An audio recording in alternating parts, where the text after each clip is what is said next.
নমস্কার বন্ধুরা, রাশির গল্প চ্যানেলে আপনাদের সকলকে জানাই স্বাগত।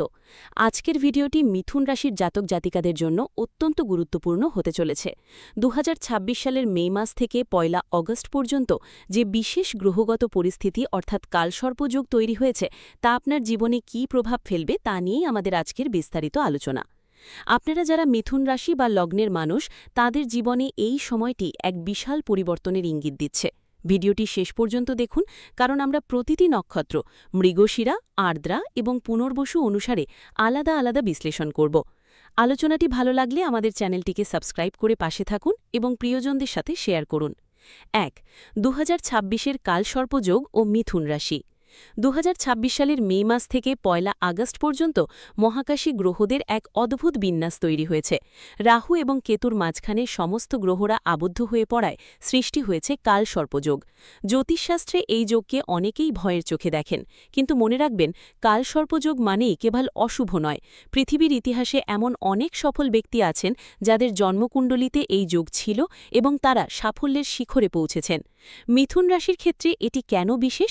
মিথুন রাশির ক্ষেত্রে রাহু অবস্থান করছে নবম ভাবে আর কেতু তৃতীয় ভাবে। নবম ভাব হল ভাগ্যের স্থান আর তৃতীয় ভাব হল সাহসের স্থান। এই কালসর্পযোগ আপনার জীবনে স্থিতিহীনতাকে হঠাৎ গতিশীল করে তুলবে। যা হয়তো কয়েক বছর ধরে হওয়ার কথা ছিল, তা এই কয়েক মাসের মধ্যে ইনস্ট্যান্টেনিয়াসলি বা মুহূর্তের মধ্যে ঘটে যেতে পারে। হতে পারে আপনার বিয়ের কথা অনেকদিন ধরে চলছিল, কিন্তু এই যোগের প্রভাবে হঠাৎ একদিনের সিদ্ধান্তে বিয়ে সম্পন্ন হয়ে গেল। অর্থাৎ সময়ের চাকা এখানে অনেক বেশি হাইপার অ্যাক্টিভ হয়ে পড়বে। 11ই মে থেকে মঙ্গল আপনার একাদশ ভাবে প্রবেশ করবে। অন্যদিকে দেবগুরু বৃহস্পতি 2রা জুন পর্যন্ত আপনার রাশি বা লগ্নেই অবস্থান করছেন।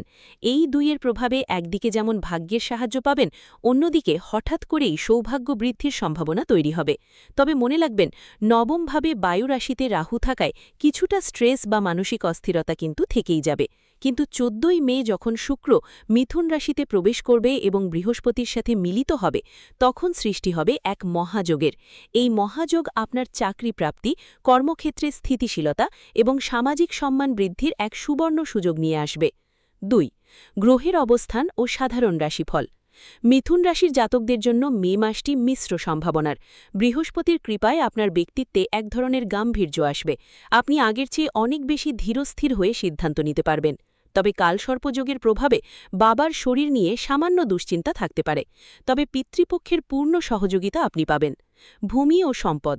যারা জমি, বাড়ি বা ফ্ল্যাট কেনাবেচার কথা ভাবছেন, তাদের জন্য এই সময়টি অত্যন্ত শুভ। ভূমি হস্তান্তরের কাজে আপনি লাভবান হবেন। তবে পরিবারের কোনো আত্মীয় যারা বিদেশে থাকেন, তাদের স্বাস্থ্য নিয়ে কিছুটা খবর আপনাকে ভাবিয়ে তুলতে পারে। কিন্তু মজার বিষয় হল, সেই প্রবাসী আত্মীয়ের মাধ্যমে আপনার কোনো বড় ভাগ্য উন্নতির সুযোগ আসতে পারে।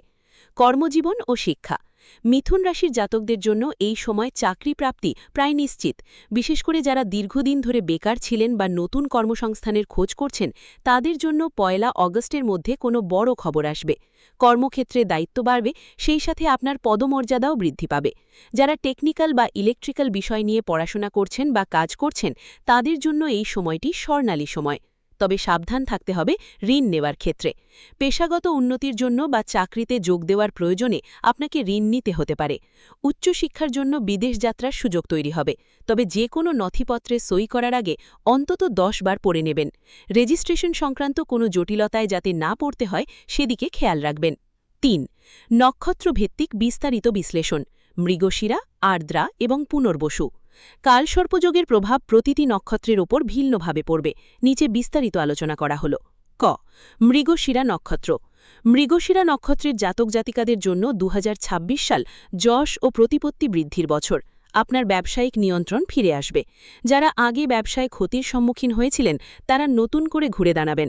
তবে আশেপাশের মানুষের ঈর্ষা বা জ্বলন আপনার মানসিক চাপের কারণ হতে পারে। টেনশন বা অ্যাংজাইটির কারণে ঘুমের সমস্যা দেখা দিতে পারে। পুরনো কোনো প্রেম আপনার জীবনে আবার ফিরে আসতে পারে, যা সম্পর্ক পুনর্গঠনে সাহায্য করবে। খ. আর্দ্রা নক্ষত্র। আর্দ্রা নক্ষত্রের জন্য এই সময়টি কিছুটা চ্যালেঞ্জিং। রাজনৈতিক কাজে উন্নতি হলেও নথিপত্র বা পেপার্স নিয়ে সমস্যায় পড়তে পারেন। বিশেষ করে পাসপোর্ট বা ভিসা সংক্রান্ত কাজে বাধা আসতে পারে। আমদানি রপ্তানি ব্যবসায় লাভ হবে। হাঁটু বা কোমরে ব্যথার সমস্যা দেখা দিতে পারে। তবে আপনার তীক্ষ্ণ বুদ্ধির কারণে আপনি বড় কোনো বিপদ থেকে রক্ষা পাবেন। ফাটকা টাকা আসার সম্ভাবনা রয়েছে, সামান্য লটারি কাটলে ভাগ্য পরীক্ষা করতে পারেন। গ পুনর্বসু নক্ষত্র। পুনর্বসু নক্ষত্রের জাতকদের জন্য ১ অগস্ট পর্যন্ত ফাটকা উপার্জনের প্রবল যোগ রয়েছে। শেয়ার বাজার বা লটারি থেকে অর্থ আসতে পারে, তবে সাবধানে থাকতে হবে রাস্তাঘাটে। কোনো পোষ্য প্রাণী বা রাস্তার কুকুরের কামড় থেকে বিপদের সম্ভাবনা রয়েছে। নতুন ফার্নিচার বা ইলেকট্রনিক গ্যাজেট কেনার যোগ রয়েছে। প্রেমের ক্ষেত্রে নতুন সম্পর্কের হাতছানি থাকলেও আবেগের বশে ভুল সিদ্ধান্ত নেবেন না। ৪ পারিবারিক ও সামাজিক জীবন। মিথুন রাশির পারিবারিক জীবনে কিছুটা অস্থিরতা থাকবে। বিশেষ করে প্রেমের ক্ষেত্রে কোনো অদ্ভুত সম্পর্কের দিকে আপনি ঝুঁকে পড়তে পারেন। কোনো ঘনিষ্ঠ বন্ধুকে হঠাৎ ভালোবেসে ফেলা বা এমন কাউকে পছন্দ করা যা পরিবার মেনে নেবে না, এমন পরিস্থিতি তৈরি হতে পারে। বিবাহিতদের ক্ষেত্রে স্বামী বা স্ত্রীর পূর্ণ সমর্থন থাকবে এবং জীবনসঙ্গীর কোনো বড় রোগ থেকে মুক্তি লাভের যোগ রয়েছে। সন্তান লাভের আকাঙ্ক্ষা যারা করছেন তাদের জন্য এই কালসর্পযোগ অত্যন্ত পজিটিভ ফল দেবে। ৫ সাবধানতা ও সতর্কতা। ১ গোপন কথা।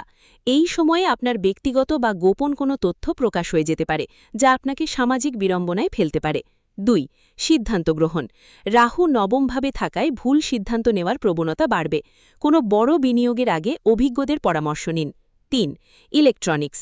আপনার ব্যবহৃত ইলেকট্রনিক জিনিসপত্র হুটহাট নষ্ট হয়ে যাওয়ার সম্ভাবনা রয়েছে। ৪ সময় ব্যবস্থাপনা।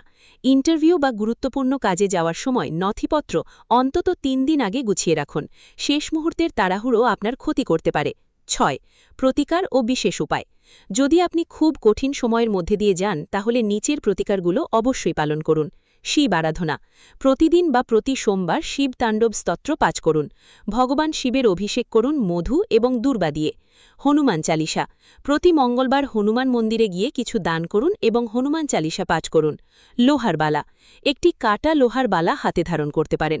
এটি কালসর্পযোগের নেতিবাচক প্রভাব কাটাতে সাহায্য করে। উপসংহার ২০২৬ সালের এই কালসর্পযোগ মিথুন রাশির জন্য একাধারে চ্যালেঞ্জ এবং বড় অর্জনের সময়। নিজের আত্মবিশ্বাস বজায় রাখুন এবং সঠিক সময়ে সঠিক সিদ্ধান্ত নিন। মনে রাখবেন, গ্রহের অবস্থান যাই হোক না কেন, কর্মই ভাগ্য নির্ধারণ করে। আজকের আলোচনাটি কেমন লাগলো তা আমাদের কমেন্ট বক্সে জানান। কমেন্টে অবশ্যই লিখুন হর হর মহাদেব। সুস্থ থাকুন, ভালো থাকুন। ধন্যবাদ।